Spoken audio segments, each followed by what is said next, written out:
ঘর সাজাতে আমরা অনেকেই ভালোবাসি, আর ঘরের পড়ে থাকা জিনিস দিয়েই বানিয়ে ফেলুন এই ছোট্ট কর্নার টেবিলটা। অনেক সস্তায় তৈরি হয়ে যাবে এই কর্নার টেবিলটা। আমি অঙ্কিতা, আর আপনারা দেখছেন আমার চ্যানেল এই আর্ট অ্যান্ড ক্রাফট বক্স। ঘরের পড়ে থাকা পুরনো ঝোলঝাড়ু দিয়ে বানিয়ে ফেলুন এই ক্রাফটটা। এই যে দেখতে পাচ্ছেন ব্যাম্বু স্টিকটা, এটাই আমি 50 সেন্টিমিটার করে 3টে টুকরো কেটে নিচ্ছি।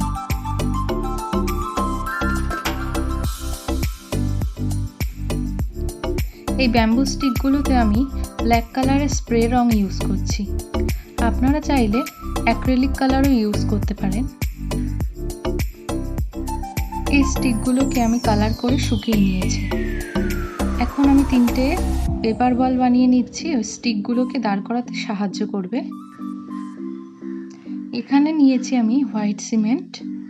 একটা কন্টেনারের মধ্যে আমি হোয়াইট সিমেন্ট ঢেলে নিচ্ছি। এখানে আমি নিয়েছি 2 কেজি হোয়াইট সিমেন্ট। একটু বড় টেবিল বানাবো, তার জন্য। যদি আপনারা ছোট টেবিল বানান তো 1.5 কেজি সিমেন্টেই হয়ে যাবে। আপনি এখানে কন্টেনার হিসাবে গামলা, বালতি ইউজ করতে পারেন। এখন আমি সিমেন্টগুলোকে ভালো করে মিশিয়ে নিচ্ছি। অল্প অল্প পরিমাণে জল দেবেন, যাতে দেখবেন যে পেস্টটা যেন বেশি পাতলা না হয়ে যায়। পেস্টটা যদি ঘন থাকে তাহলে অল্প অল্প পরিমাণে জল ইউজ করবেন। এখন আমি নিয়ে নিচ্ছি কোকোনাট অয়েল।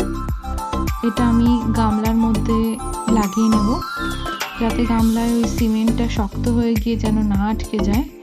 আপনি হাতের সাহায্যে বা ব্রাশের সাহায্যে এই তেলটা লাগিয়ে নেবেন।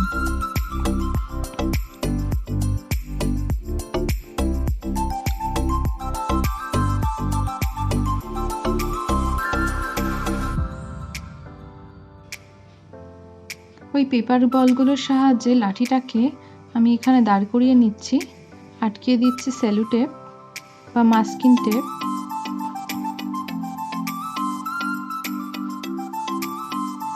আপনি চাইলে কারোর সাহায্য নিয়ে এটা লাগিয়ে নিতে পারেন। এখন আগে থেকে তৈরি করে রাখা সিমেন্টের পেস্টটাকে ঢেলে দিচ্ছি।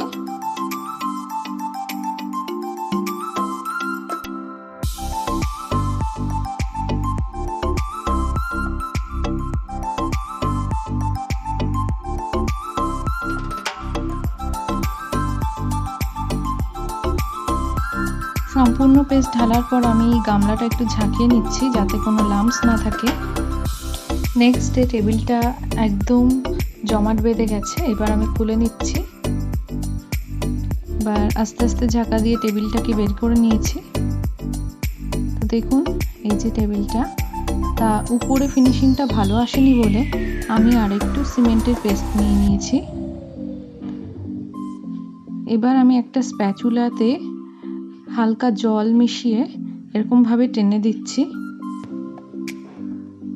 আরও ভালো ফিনিশিং দেওয়ার জন্য আমি হাতের সাহায্যে এরকমভাবে টেনে দিচ্ছি, হাতে একটু জল লাগিয়ে নিচ্ছি। আর আপনারা যদি বালতি বা প্লাস্টিকের কন্টেনারের মধ্যে টেবিলটি বানান, তাহলে আপনাদের আশা করি এরকম কোনো অসুবিধাই হবে না। আর ফিনিশিং দেওয়ার জন্য আমি এখানে স্যান্ডপেপার বা ভার্নিশ কাগজ এটাকে হালকা হাতে ঘষে নিচ্ছি টেবিলটাকে। এবার একটা জল ন্যাকড়া দিয়ে এটাকে মুছে নিচ্ছি।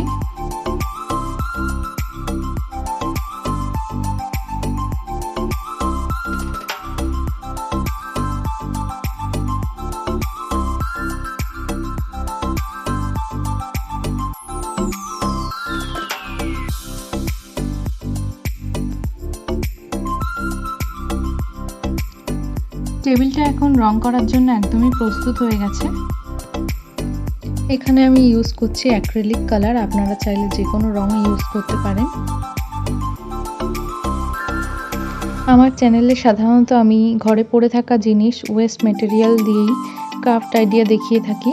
যদি আমার চ্যানেলটাকে আপনার ভালো লেগে থাকে, অবশ্যই চ্যানেলটিকে সাবস্ক্রাইব করে দেবেন, পাশে থাকা বেল আইকনটি প্রেস করে দেবেন। এতে আমার নতুন ভিডিও আসা মাত্রই আপনি নোটিফিকেশান পেয়ে যাবেন।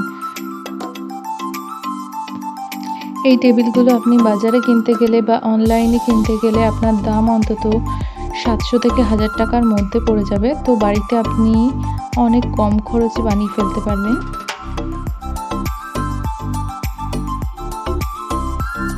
বন্ধুরা, এখানে আমি খুব সহজ পদ্ধতিতে কিছু ফ্লাওয়ার মোটিভ ড্রয়িং করে নিচ্ছি।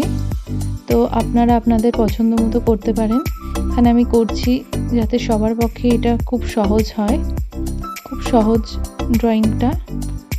চাইলে আপনি আপনার পছন্দ মতো কোনো ডিজাইন করে নিতে পারেন এখানে।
বর্ডার হিসাবে কিছু হোয়াইট ডট আমি ইউজ করছি।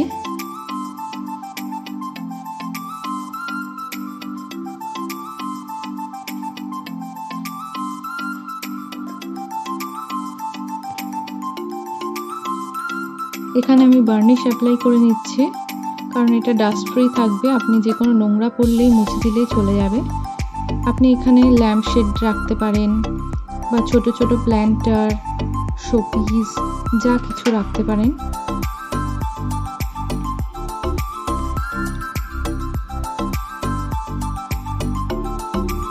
তো আপনাদের কাছে এই টেবিলটি কেমন লাগলো অবশ্যই আমাকে কমেন্টের মাধ্যমে জানাবেন। আর ভিডিওটা যদি ভালো লেগে থাকে অবশ্যই একটা লাইক করে দেবেন।